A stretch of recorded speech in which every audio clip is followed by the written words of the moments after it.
bounds.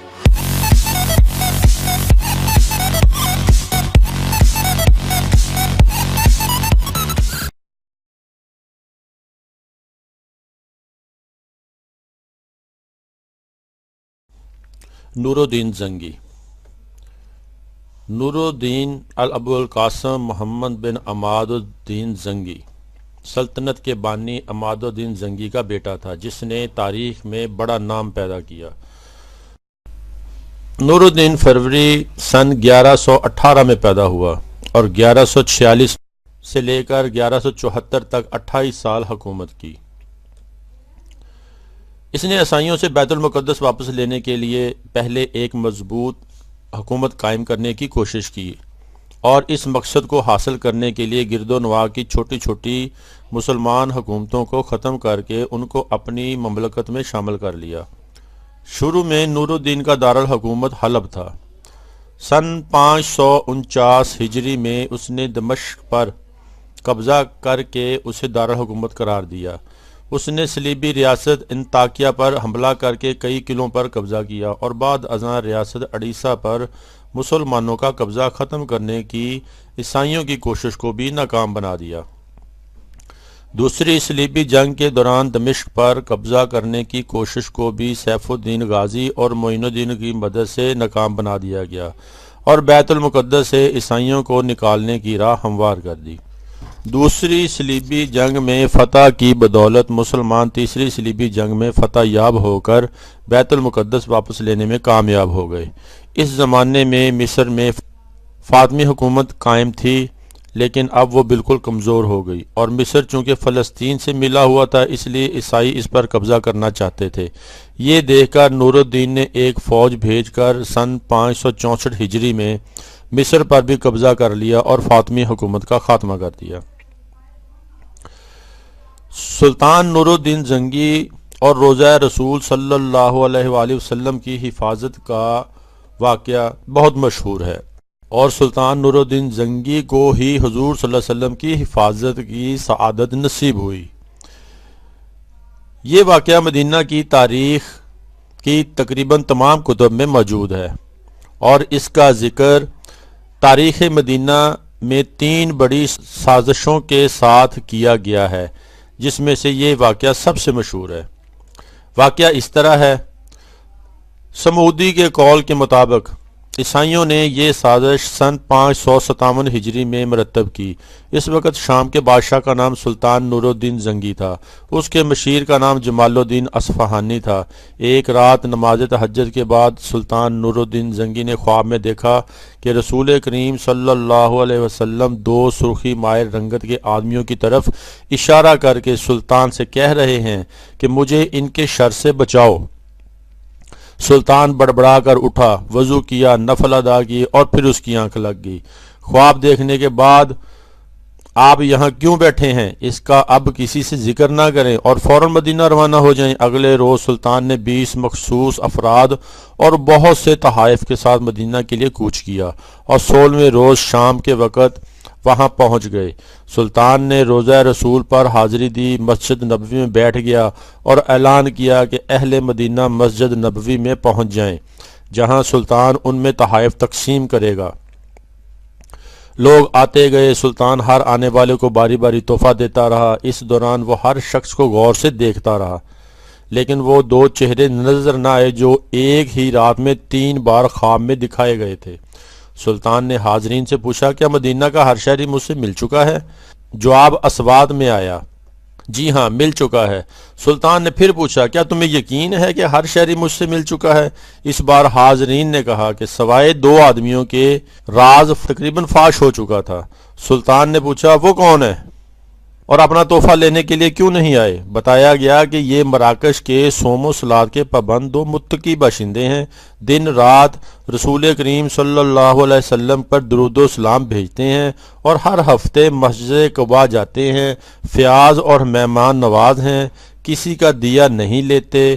سلطان نے کہا سبحان اللہ اور حکم دیا کہ ان دونوں کو بھی اپنے تحائف وصول کرنے کے لیے فوراً بلایا جائے۔ جب انہیں یہ خصوصی پیغام ملا تو انہوں نے الحمدللہ کہا، ہمارے پاس اللہ کا دیا بہت کچھ ہے اور ہمیں کسی تحفے تحائف یا خیر خیرات کی حاجت نہیں۔ جب یہ جواب سلطان تک پہنچایا گیا تو انہیں حکم دیا کہ ان دونوں کو فوراً پیش کرو۔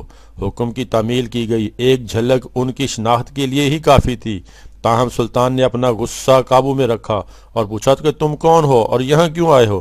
انہوں نے کہا کہ ہم مراکش کے رہنے والے ہیں، حج کے لیے آئے تھے، اب روضہ رسول کے سائے میں ساری زندگی گزارنا چاہتے ہیں۔ سلطان نے سختی سے کہا، کیا تم نے جھوٹ بولنے کی قسم کھا رکھی ہے؟ اب وہ چپ رہے۔ سلطان نے حاضرین سے پوچھا کہ یہ کہاں رہ رہے ہیں؟ بتایا گیا کہ یہ روضہ نبوی کے بالکل نزدیک ایک مکان جو مسجد نبوی کے جنوب مغرب میں دیوار کے ساتھ ہے۔ سلطان فوراً اٹھا اور انہیں ساتھ لے کر اس مکان میں داخل ہو گیا۔ سلطان مکان میں گھومتا رہا۔ اچانک نئے اور قیمتی سامان سے بھرے ہوئے اس مکان میں اس کی نظر فرش پر پڑی۔ فرش پر پڑی ہوئی ایک چٹائی پر پڑی۔ نظر پڑنی تھی کہ دونوں مراکشی باشندوں کی ہوائیاں اڑ گئیں۔ سلطان نے چٹائی اٹھائی اور اس کے نیچے ایک تازہ کھودی ہوئی سرنگ موجود تھی۔ سلطان نے گرج کر کہا، کیا اب بھی سچ نہ بولو گے؟ ان کے پاس سچ کے سوا کوئی چارہ نہ تھا۔ انہوں نے اعتراف کیا کہ وہ عیسائی ہیں اور ان کے حکمران نے انہیں بہت سا مال و زر سامان دے کر حاجیوں کے روم میں مراکش سے منصوبے پر حجاز بھیجا تھا کہ وہ کسی نہ کسی طرح رسول کریم صلی اللہ علیہ وسلم کا جسد اقدس روضہ مبارک سے نکال کر لے آئیں، اور ناپاک منصوبے کی تکمیل کے لیے انہوں نے حج کا بہانہ کیا اور اس کے بعد روضہ رسول سے نزدیک ترین جو مکان کرائے پر مل سکتا تھا وہ لے کر اپنے مذموم کام شروع کر دیا۔ ہر روز ہر رات وہ سرنگ کھودتے جس کا رخ روضہ مبارک کی طرف تھا، اور ہر صبح کھدی ہوئی مٹی چمڑے کے تھیلوں میں بھر کر جنت البقیع لے جاتے اور اسے قبروں پر بکھیر دیتے۔ انہوں نے بتایا کہ ان کی ناپاک مہم بالکل آخری مراحل میں تھی۔ ایک رات موسلا دھار بارش کے ساتھ ایسی گرج چمک ہوئی جیسے زلزلہ آ گیا ہو، اور اب جب کہ ان کا کام پایا تکمیل کو پہنچنے والا تھا تو سلطان نہ جانے کیسے مدینے پہنچ گیا۔ سلطان ان کی گفتگو سنتے جاتے اور روتے جاتے اور ساتھ ہی فرماتے جاتے، میرا نصیب کہ پوری دنیا میں سے اس خدمت کے لیے اس غلام کو چنا گیا۔ سلطان نور الدین زنگی نے حکم دیا کہ ان دونوں کو قتل کر دیا جائے اور روضہ مبارک کے گرد ایک خندق کھودی جائے اور اسے پگھلے ہوئے سیسے سے پاٹ دیا جائے تاکہ آئندہ کوئی بدبخت مذموم حرکت نہ کر سکے اور نہ ہی اس بارے میں سوچ سکے۔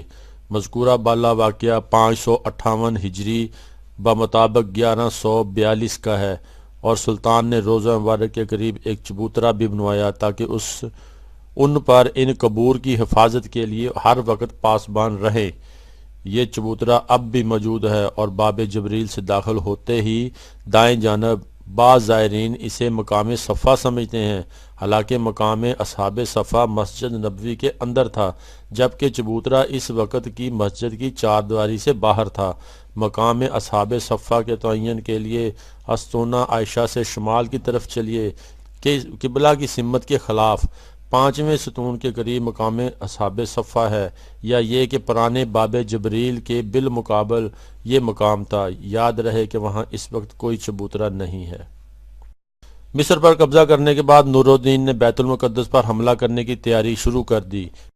بیت المقدس کی مسجد عمر میں رکھنے کے لیے اس نے اعلیٰ درجے کا ممبر تیار کروایا۔ اس کی خواہش تھی کہ فتح بیت المقدس کے بعد وہ اس ممبر کو اپنے ہاتھوں سے رکھے گا، لیکن خدا کو یہ منظور نہ تھا۔ نور الدین ابھی حملے کی تیاری کر ہی رہا تھا کہ زنگی کے حشاشین نے زہر دے دیا، جن سے اس کے گلے میں سوزش پیدا ہوئی اور ان کی موت کا باعث بنی۔ 15 مئی 1974 کو ان کا انتقال ہو گیا۔ انتقال کے وقت نور الدین زنگی کی عمر 58 سال تھی۔ نور الدین بہادری میں اپنے باپ کی طرح تھا۔ ایک مرتبہ جنگ میں اپنے دشمنوں کے صف میں بار بار گھستے دیکھ کر ان کے ایک مصاحب قطب الدین نے کہا کہ اے ہمارے بادشاہ، اپنے آپ کو امتحان میں نہ ڈالیے، اگر آپ مارے گئے تو دشمن اس ملک کو فتح کر لیں گے اور مسلمانوں کی حالت تباہ ہو جائے گی۔ نور الدین نے یہ بات سنی تو اس پر بہت ناراض ہوا اور کہا، قطب الدین زبان کو روکو، تم اللہ کے حضور گستاخی کر رہے ہو۔ مجھ سے پہلے اس دین اور ملک کا محافظ اللہ کے سوا کون تھا؟ نور الدین نے شریعت کی خود پابندی کی اور اپنے ساتھیوں کی بھی پابند بنایا۔ انہیں دیکھ کر دوسروں نے تقلید کی، جس کی وجہ سے عوام میں اسلام پر عمل کرنے کا جذبہ پیدا ہوا اور لوگ خلاف شرع کاموں کے ذکر سے بھی شرمانے لگی۔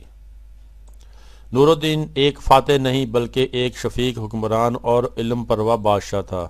اس نے سلطنت میں مدرسوں، ہسپتالوں کا جال بچھایا۔ اس کے انصاف کے قصے دور دور تک مشہور تھے۔ وہ بڑی ذاتی زندگی گزارتا تھا، بیت المال کا روپیہ کبھی ذاتی خرچ پر نہیں لایا۔